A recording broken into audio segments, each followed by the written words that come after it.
பெருமை குணமுடையவர்கள் பிறர் குற்றங்களை மறைப்பர். சிறுமை குணமுடையவர்கள் பிறர் குற்றங்களையே கூறுவார்கள்.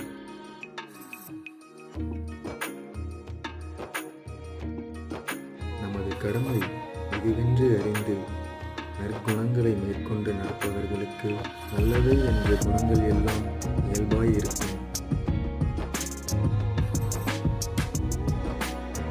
ஒரு செயலை செய்து முடிப்பவரது வலிமையாவது பணிவுடன் நடத்தல்.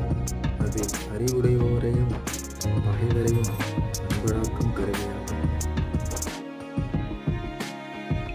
தங்கத்தின் தரம் அறிவதற்கு உரைக்கல்லின் செயல் வெளிவென்றால் நம்மை விட தாழ்ந்தவரிடத்தும் நமக்கு தோல்வி வந்தால் அதனை ஒப்புக்கொள்ளுதலே ஆகும்.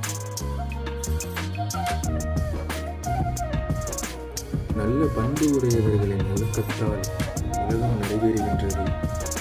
அவர்கள் இல்லை என்றால் உலக ஒழுக்கம் மண்ணில் புதைந்து அடைந்துவிடும்.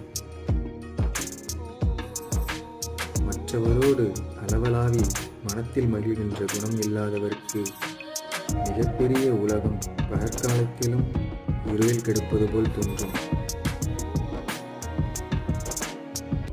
ஒழுக்கம் தவறினால் அது குடிப்பிறப்பை கெடுக்கும். நாணம் இல்லை என்றால் அது அவனுடைய நலன்களை எல்லாம் கெடுக்கும்.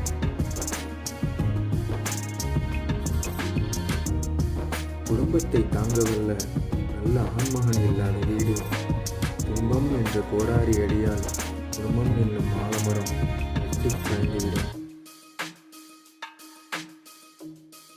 வறுமையை விட துன்பம் தருவது எது என்று ஆராய்ந்தால் வறுமையைப் போல் துன்பம் தருவது வேறொன்றும் இல்லை.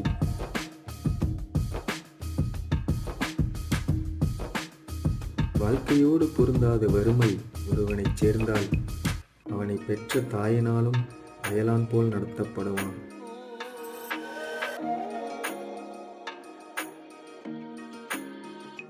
தன் முயற்சியினால் கிடைத்த தெளிந்த நீர் போல சமைத்த கூலேயாயினும் அதனை உண்ணுவதிலும் மேம்பட்ட இன்பம் வேறு இல்லை.